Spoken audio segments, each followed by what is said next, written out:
Hey friends, Catherine here. I want to make another charm today, and I'm thinking I want to do a coffee cup.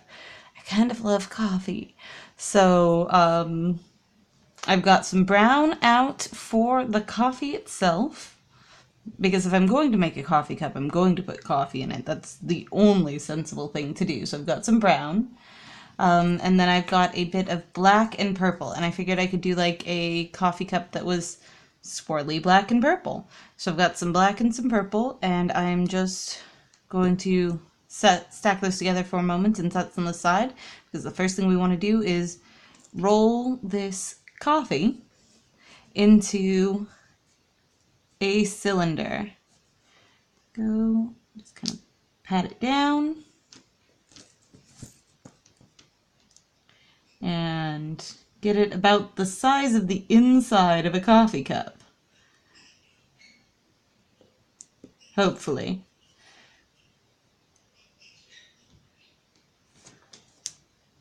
If we can.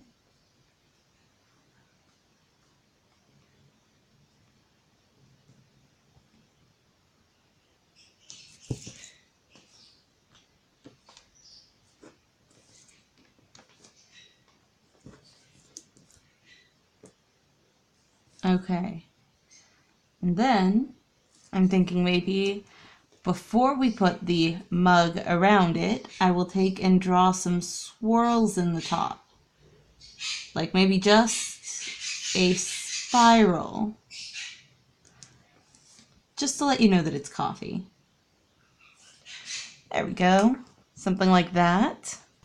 Okay, and then I will set that aside for a moment and come back to it and take my black and my purple and kind of flatten them together and then twist it and fold it over and flatten it out and twist it and fold it over and then maybe sort of squish it end to end so that I end up with sort of a cross section.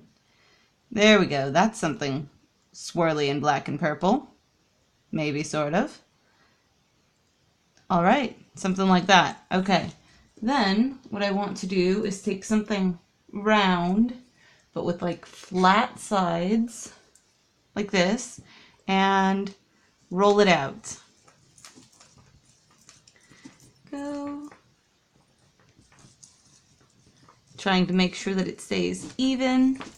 I could use my popsicle stick measurement method. In fact, I think I will. So I'll just grab a couple popsicle sticks and put them on either side, and there we go. Now that's going to make sure that we end up with a even, flat surface. Hopefully. Maybe turn it over. Ooh, the other side's even prettier. And flatten it out. And I kind of want it to be longer. So from side to side, I want it to be longer. Let's see if we can't work something out with that. Okay.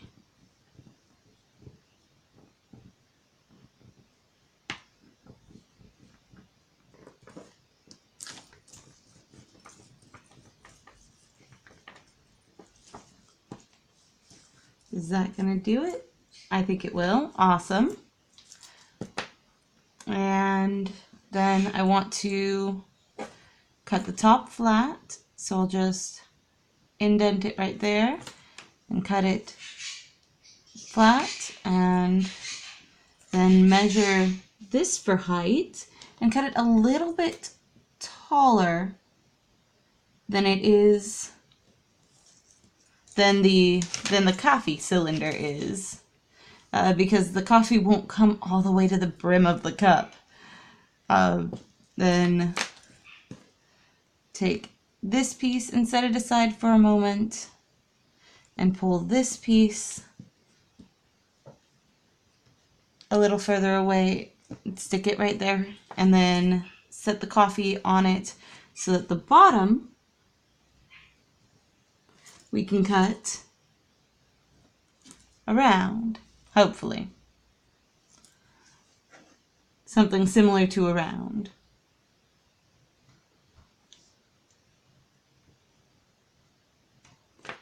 Go.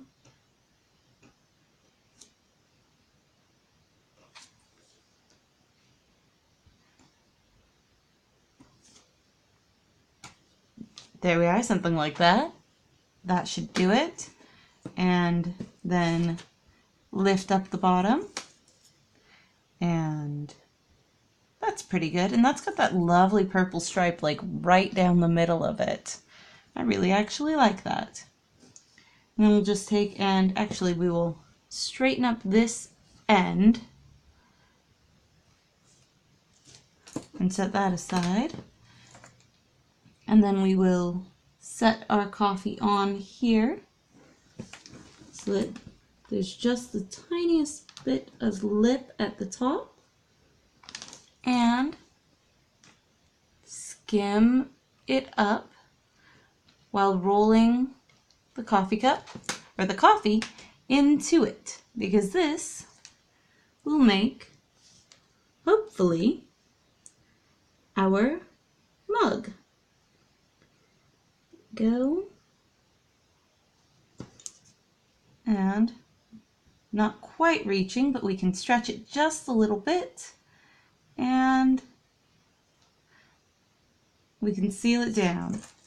So let's just smooth that out just a little bit so that the seam isn't visible too much anyway.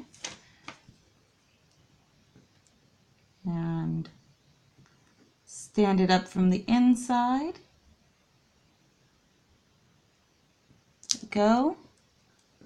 And then go around to the bottom and smooth that out so that it doesn't look like there's a terrible part in the base of the cup and like the coffee would just flow right out of it.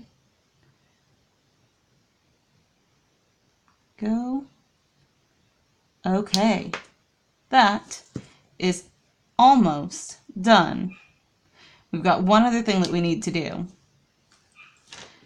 And I'm sure you figured out what it is by now. Can't very well have a stout coffee mug without a handle, which is what we set this other piece aside for. We're going to just take and cut it straight-ish, hopefully, and then square up the ends a little bit. And then on the side that has the seam, we are going to start by laying our handle away from the cup, so upward, right like that. And then we will smooth it down. Go away from the top, like so. And then bring it around so that it comes down to the bottom. And actually, that handle might be a little too thick. Nah, it'll be fine. That way. And trim off the excess because it ended up a little bit long. And then attach it right at the bottom. And I'm not going to put an eye pin in this mug because it's got the handle, so I can run a jump ring or a chain directly through the handle itself and not have to worry about having an eye pin on there. But that gives us a finished black and purple coffee cup with coffee inside. What do you think? How does it go? Is it all right? Do you like it? If you like it, leave a comment down below telling me so. And if you don't like it, leave a comment down below telling me so. And I will see you all tomorrow because I put up a new video every day. And remember to subscribe. Bye!